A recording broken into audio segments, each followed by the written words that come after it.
పేతురు రాసిన మొదటి పత్రిక మొదటి అధ్యాయం 3-4 వచనాలు, యేసు సంఖ్య 214, క్రొత్త నిబంధనలో అందరు కలిపి చదువుకుందాం. మన ప్రభువుకు యేసుక్రీస్తు తండ్రి అయిన దేవుడు స్తుతింపబడును గాక. మృతుల్లో నుండి యేసుక్రీస్తు తిరిగి లేచుట వలన జీవంతో కూడిన నిరీక్షణ మనకు కలుగునట్లు, అనగా అక్షయమైనది నిర్మలమైనది వాడబారినదైన స్వాస్థ్యం మనకు కలుగునట్లు ఆయన తన విశేష కనికరం చొప్పున మనలను మరలా జన్మింప చేసెను. యేసుప్రభు వారు చనిపోయి తిరిగి లేచిన దినాన్ని ఈరోజు మనం గుర్తు చేసుకుంటున్నాం. ఈరోజే కాదు, ప్రతి ఆదివారము మనం బలలో పాల్పంపులు పొందేటప్పుడు చేసుకుంటున్నాం. యేసుప్రభు వారు శిలువ మరణము, 3 రోజుల తర్వాత పునరుద్ధానము, ఆయన పునరుద్ధానం మనం ఎప్పుడు కూడా విడదీయకూడదు. శిలువతో అయిపోలేదు, తర్వాత ఆయన మళ్ళా తిరిగి లేచాడు. శిలువతోనే అయిపోతే, అక్కడితో అయిపోతే ఆయన దేవుడు కాదు. ఆయన మరణాన్ని కూడా జయించి తిరిగి లేచాడు 3 రోజులు సమాధిలో ఉండి, కాబట్టి ఆయన దేవుడు. శిలువతోనే అయిపోతే మన జీవితంలో మొత్తం శ్రమే. అక్కడ అది కాదు యేసుప్రభు వారు ఇచ్చింది. ఆ తర్వాత పునరుద్ధానం, జీవం ఉంది, అది మనకు ఆయన ఇచ్చిన ధన్యత.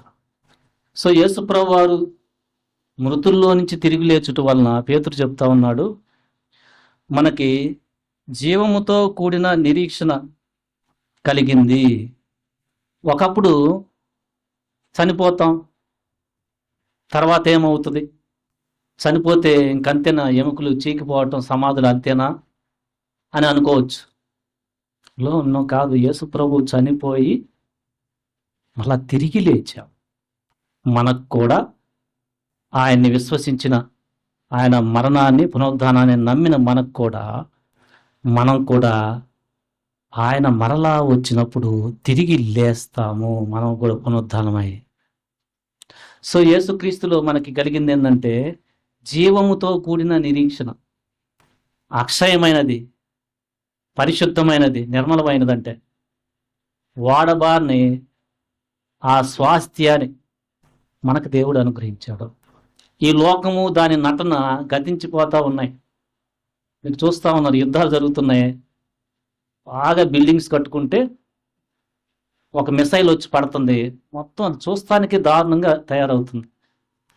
ఈ లోకంలో మనం యవ్వన కాలంలో బాగా బలంగా సౌందర్యంగా తయారవుతూ ఉన్నట్టు కనిపిస్తాం.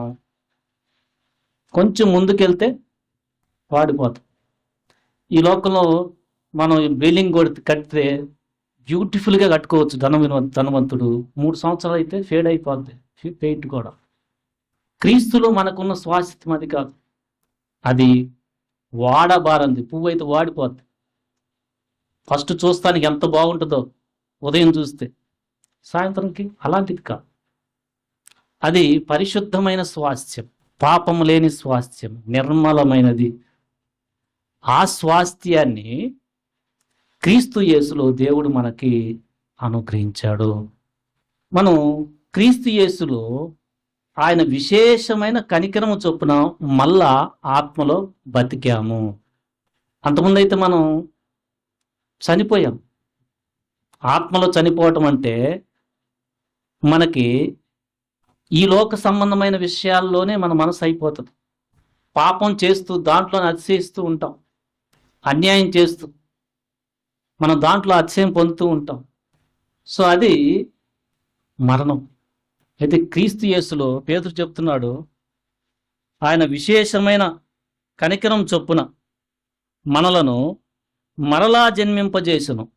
సో రక్షణ పొందటం అంటే ఈ అనుభవం ఉంటుంది విశ్వాసికి. యేసుక్రీస్తు శిలువ మరణాన్ని మరలా తిరిగి లేచాడు అని మన పాపాల నిమిత్తము పశ్చాత్తాపడి నమ్మినప్పుడు మనకేం కలుగుద్దంటే, ఆయన విశేషమైన కనికరం మన మీద ఉండటం వలన, ఆయన ఆత్మ మనల్ని దర్శించటం వలన మనం మరలా జన్మిస్తాం. అంటే హృదయము ఆయన రక్తంలో పరిశుద్ధపరచబడి మనం ఆత్మలో, చనిపోయిన ఆత్మలో మనకి ఇప్పుడు మెలకు వస్తుంది. ఓకే, నా జీవితంలో ఇప్పుడు దాకా నేను పాపంలోనే బతికాను. అప్పుడు అంతకుముందు రాదు. అంతకుముందు మీకు కొంతమందికి సినిమాలు చూడటం, తాగటం, ఈ లోకం యొక్క ఉన్న దాన్ని భలే ఆనందిస్తూ ఉంటారు. దేవుని వాక్యం చెప్తుంది, ఈ లోకాలను వదిలిపెట్టాలి ఒకరోజు. ఈ లోకము దాని నటన కూడా అంతా గతిస్తూ ఉంది. నువ్వు ఈ లోకంలోనే ఉంటాను అని ఈ లోకమే శాశ్వతమని అనుకుంటున్నావు. అది కాదు. ప్రభువు పరలోకం నుంచి వచ్చి చెప్పింది ఏంటంటే, ఇది అశాశ్వతం. ఇక్కడ మనం యాత్రికులు. ఇక్కడ మనం తెలుసుకోవాల్సింది, మన ఆత్మ మూల పురుషుడైన ఆదాము అవ్వలు పాపం చేయటం వలన మరణం యొక్క దోవలో వెళ్తా ఉంది. అయితే నీకు మంచి మాట ఏంటంటే, క్రీస్తు నీ పాపాల నిమిత్తము చనిపోయి పరిశుద్ధమైన రక్తాన్ని కార్చి ఆయన తిరిగి లేచాడు అని నువ్వు నమ్మితే, నీ పాపాలు ఒప్పుకొని ఆ జీవితాన్ని వదిలేస్తున్నానంటే, నీలో ఆయన పరిశుద్ధత వస్తుంది, సమాధానం వస్తుంది. ఆ పరిశుద్ధతను బట్టి నీవు ఆత్మలో కొత్తగా జన్మించటమే పునరుద్ధానం. చనిపోయాం అంతకుముందు. మనం జన్మించడం వల్ల మనం ఇక్కడ సంబంధమైన వాటిని చూడకుండా పరలోక సంబంధమైన వాటిని నిదానించి చూస్తాము. ఇది ఆయన విశేషమైన కనికరమే. ఇంకోటి, ఆయన మరణించి తిరిగి లేచుట వలన, రోమీయులకు రాసిన పత్రిక 4వ అధ్యాయం చివరి వచనంలో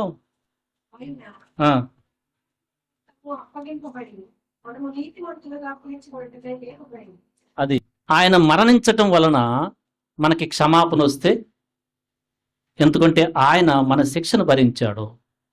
ఆయన తిరిగి లేచుట వలన మనకు ఇంకో ధన్యత కలిగింది. ఏంటంటే, అది మనం క్షమించటంతో దేవుడు ఆపేల మనల్ని దేవుడు తన కుమారుని ద్వారా ఆయన ఎదుట నీతిమంతులుగా తీర్చాడు. సో యేసు ప్రభువారు తిరిగి లేచుట వలన మనం ఇప్పుడు దేవుని నీతి అయ్యాం.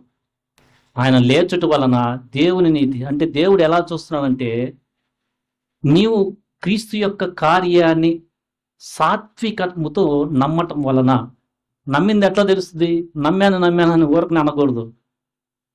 నువ్వు నమ్మితే బాప్టిజం తీసుకుంటావు. నమ్మానని కొంతమంది నమ్మానని మాటలు వల్లిస్తూ మళ్ళీ విగ్రహారాధన పోతారు. వాళ్ళని గురించి చెప్పట్లా. వాళ్ళు తడబడతానే ఉంటారు. 2 మనసులు ఉంటాయి వాళ్ళకి. వాళ్ళ గురించి చెప్పట్లేదు.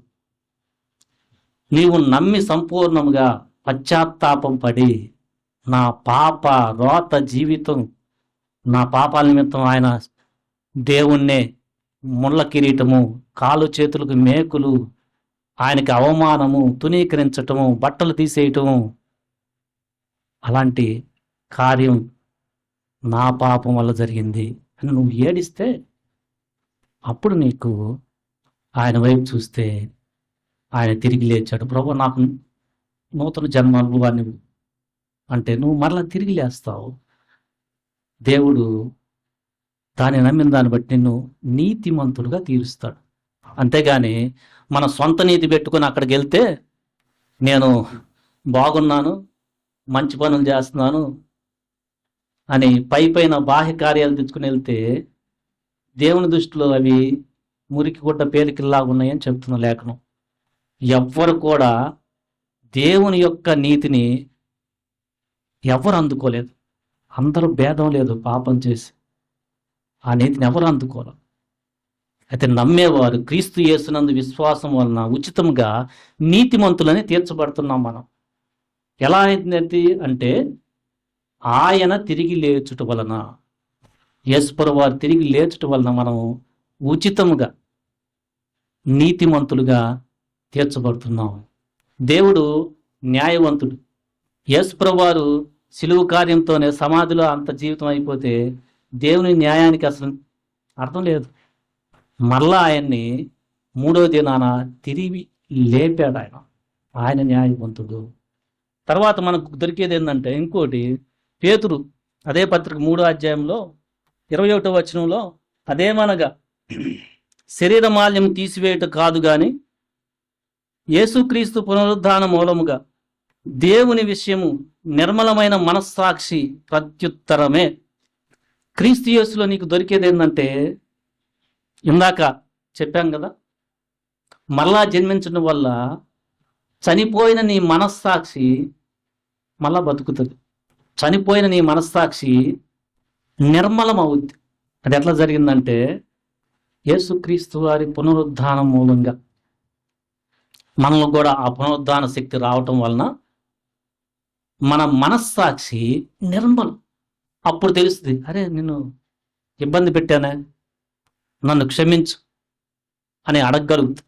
సో అది క్రీస్తు యేసులో మనం మరలా జన్మించడం వలన జరిగింది. ఇంకోటి, ఆయన పునరుద్ధానుడై తిరిగి లేచుటలో మొదటి వాడుగా ఉన్నాడు. మనం కొలస్సీ పత్రికలో చదువుతున్నాం. అలానే మత్తయి సువార్తలో ఆయన చనిపోయిన తర్వాత ఒక అద్భుతం జరిగిందని రాశారు. మత్తయి సువార్త 27వ అధ్యాయంలో 52 వచనంలో కొన్ని అద్భుతాలు జరిగినాయి ఆయన చనిపోయిన తర్వాత. సమాధులు తెరవబడెను, నిద్రించిన అనేకులు మంది పరిశుద్ధుల శరీరములు లేచెను. వారు సమాధుల్లో నుండి బయటికి వచ్చి ఆయన లేచిన తరువాత పరిశుద్ధ పట్టణంలో ప్రవేశించి అనేకులకు అగపడిరి. యేసుప్రభువారు పునరుద్ధానం తిరిగి లేచిన తర్వాత పునరుద్ధానం ఉంది అనే సూచన ఆయన ఈ క్రియ ద్వారా చేసినట్టుగా తెలుస్తుంది. 52లో సమాధులు తెరవబడెను, నిద్రించిన అనేక మంది పరిశుద్ధుల శరీరములు లేచెను. ఆయన అంత శక్తి కలిగిన వాడు. ఆయన ముందుగానే చెప్పాడు, నేను నా శరీరాన్ని పెడతాను, దాన్ని తీసుకుంటానికి కూడా నాకు అధికారం ఉందని. ఆయన జీవాధిపతి, అంటే చనిపోయి కూడా జీవం తెచ్చుకోగలడు. ఆయన మనకు కూడా మానవాళికి జీవం ఇస్తాడు.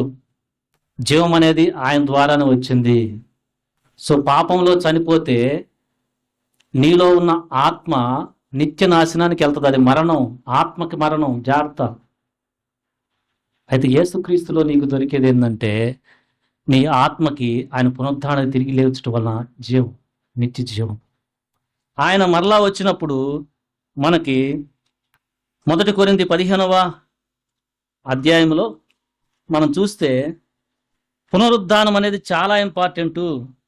12వ వచనంలో క్రీస్తు మృతుల్లో నుండి లేపబడి ఉన్నాడని మేము ప్రకటిస్తూ ఉంటే మీలో కొందరు మృతుల పునరుద్ధానము లేదని ఎట్లు చెబుతున్నారు అంటున్నారు.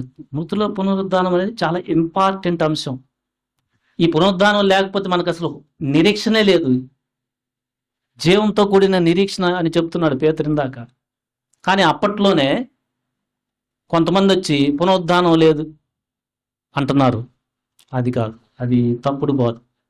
మృతుల పునరుద్ధానము లేని ఎడల క్రీస్తు కూడా లేపబడి ఉండలేదు, మరియు క్రీస్తు లేపబడి ఉండని ఎడల మేము చేయు ప్రకటన వ్యర్థమే, మీ విశ్వాసమే వ్యర్థం. అసలు సువార్తే లేదు. అసలు సువార్తలో ముఖ్యమైన అంశం ఏంటంటే పాప క్షమాపణ తర్వాత ఇంకోటి ఉంది. నువ్వు మరణించి సమాధిలోకి వెళ్ళిన తర్వాత లెగుస్తావు. అది చాలా ఇంపార్టెంట్. ఆ పునరుద్ధానము, ఆ జీవంతో కూడిన నిరీక్షణ నీకు మంచి లైఫ్ ఇస్తూ ఉంటుంది, నువ్వు పరిశుద్ధంగా జీవిస్తానికి.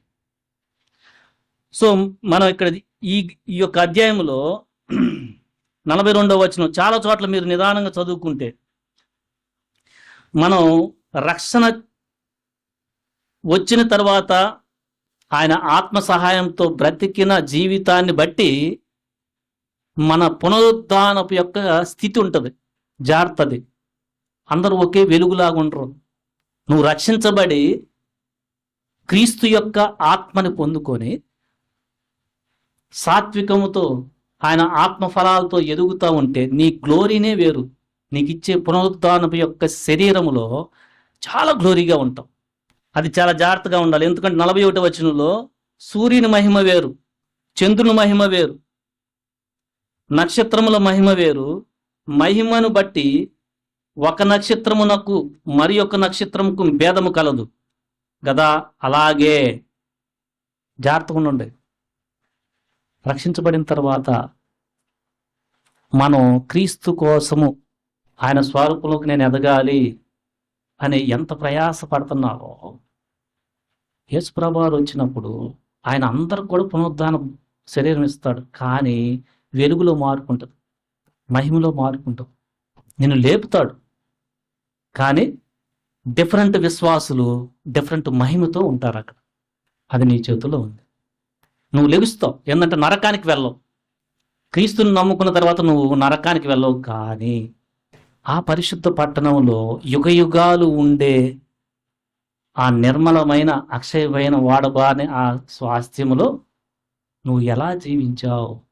తగ్గింపు స్వభావం, సారీ చెప్పటం, సాత్వికము, శత్రువుని ప్రేమించుట, ఏదన్నా తప్పు చేస్తే వెంటనే రిపెంట్ అవుట, కనికరము, ఎలా క్రీస్తు యొక్క గుణగణాలను ఎలా నువ్వు ఆయన పునరుద్ధాన శక్తి ద్వారా తిరిగి జన్మించిన తరువాత నువ్వు అలవర్చుకున్నావు. ఎందుకు నీకు శ్రమ వస్తుంది, భయపడద్దు. దాంట్లోనే జాగ్రత్త పడి ఆయన బలము చేత మనం ముందుకెళ్తే, మృతుల పునరుద్ధానం కూడా అలాగే. 42వ వచనం, శరీరము క్షయమైనదిగా విత్తబడి అక్షయమైనదిగా లేపబడును. గుర్తుపెట్టుకోండి, క్షయమైపోతూ ఉంటుంది, చనిపోతుంది. తర్వాత మనం అక్షయమైన నిర్మలమైన మహిమా శరీరాన్ని క్రీస్తు వచ్చినప్పుడు పొందుకున్నాం. బలహీనమైనదిగా విత్తబడి బలమైనదిగా లేపబడును. ప్రకృతి సంబంధమైన శరీరంగా విత్తబడి, మనమైతే ప్రకృతి సంబంధమైన శరీరంలో ఉన్నాం, తల్లిదండ్రుల ద్వారా జన్మించాం. ఇప్పుడు రేపు ఆత్మ సంబంధమైన శరీరంగా లేపబడతాము. గుర్తుపెట్టుకోండి, ప్రకృతి సంబంధమైన శరీరం ఉంది కనుక ఆత్మ సంబంధమైన శరీరం కూడా ఉంది. ఇది చాలా ఇంపార్టెంట్. రక్షణ పొందిన నువ్వు నీ ధన్యత గమనించగలిగావా? ఈ శరీరము ప్రకృతి సంబంధమైన శరీరంలో ఆయన ద్వారా నీ ఆత్మ మరలా జన్మించి ఈ గుడారంలో టెంపరీగా నివసిస్తూ ఉంది. కానీ ఇది క్షీణించిపోతుంది. అక్కడితో అవలా మనం పాతి పెట్టబడతాము. ప్రభు వస్తాడు. వచ్చినప్పుడు మత్తయి సువార్తలో ఒక శాంపిల్ చెప్పారు కదా, అనేకులు లేచారు. ఆయన నమ్ముకున్న నిజమైన చివరిదాకా విశ్వాసంగా నిలిచిన సంఘం అంతా కూడా లేపాడు. ప్రపంచంలో ఎవరైతే ఆయన నమ్ముకొని చివరిదాకా విశ్వాసాన్ని కాపాడుకున్నారో వారు లేపబడతారు. ఎలా లేపబడతారు అంటే, పేతురుకు ఒక మహిమ, మనకొక మహిమ. ఎవరు ఎలా జీవిస్తే ఆ మహిమా శరీరాన్ని పొందుకుంటారు. సో క్రీస్తు యేసు మరణించి పునరుద్ధానుడై తిరిగి లేచడం వలన మనకి ఏం జరుగుతుందంటే, టెంపరీగా దుఃఖం ఉన్నా పర్మనెంట్గా ఇంక దుఃఖం లేదు. ఈ జీవితంలో టెంపరీగా శ్రమ ఉన్నా, శ్రమ ప్రభువుని నమ్ముకోని వాడు కూడా ఉంది. మీరు నాకే శ్రమ అనొద్దు. ప్రభువుని నమ్ముకోని వాడు కూడా శ్రమ పడతానే ఉంటాడు ఈ భూమి మీద. వాడు తప్పు చేసి శ్రమ పడతా ఉంటాడు.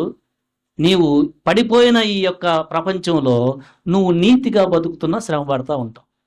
నీకు శత్రువులు ఎదురవుతూ ఉంటారు. ప్రభు ఆయన యొక్క పరిశుద్ధతలోకి నడిపిస్తానికి నీకు అలాంటి పరిస్థితులు అనుమతిస్తాడు. ఆయనకి తెలియకుండా నీ జీవితంలో రాదు. నువ్వు వింటే నెమ్మదిగా వెళ్తూ ఉంటావు. ఆ శ్రమలోనే సంతోషంతో ముందుకెళ్తూ ఉంటాం.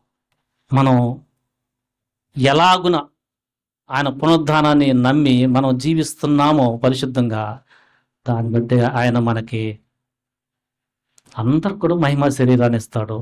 కాకపోతే తేడా ఉంది. రక్షణ లేని నువ్వు చాలా జాగ్రత్త పడు. ఈ ప్రకృతి సంబంధమైన ఈ లోకం ఎలా ఉందో మరొక లోకం ఉంది. ఫస్ట్ అది నమ్ము. దాన్ని చూసి అక్కడి నుంచే వచ్చానని యేసుక్రీస్తు చెప్పాడు. నేను మళ్ళా చనిపోయి నా ఫాదర్ దగ్గరికి, దేవుని దగ్గరికి వెళ్తున్నాను ఆయన చెప్పాడు. ఫస్ట్ అది నమ్ము. ఆ తర్వాత మన నీతి వలన, మన మంచి వలన మన హృదయం శుద్ధి చేయబడదు. ఎట్లా చేయబడద్దు అంటే, యేసుక్రీస్తు నీ పాపాల నిమిత్తం సిలువలో రక్తాన్ని కార్చాడు. ఆయన పరిశుద్ధమైన రక్తాన్ని కార్చి మరణించి పునరుద్ధారణై తిరిగి లేచాడు జీవంతో. నువ్వు నమ్మితే, బాప్టిజం తీసుకుంటే, నువ్వు బాప్టిజంలో ముంచబడి ఒకసారి లేపినప్పుడు నీకు నూతన జీవం వస్తుంది. ఆయన పునరుత్థానం వలన మనం నీతిమంతులుగా తీర్చబడ్డాం, నిర్మలమైన మనస్సాక్షిని కలుగున్నాం. అంతేకాదు మనకిక మరణము లేదు, ప్రభావం. టెంపరీగా మన శ్రమ ఉంది. ఈ శ్రమలో ప్రభు తోడై ఉన్నాడు అనేకమైన వాగ్దానాల ద్వారా. ఆయన సిలువలో ఎంతో బాధ, ఎన్నో విధాలైన అవమానాలు, శోధనలు పడ్డాడు కాబట్టి నీ శోధనలో సహాయం చేస్తాడు. చివరికి ఆయన వచ్చి మరలా మనకి అక్షయమైన నిర్మలమైన వాడబారిన స్వాస్థ్యాన్ని మనకి ఇస్తున్నాడు. దేవుడు ఈ మాటలు దీవించునుగాక. ఆమెన్.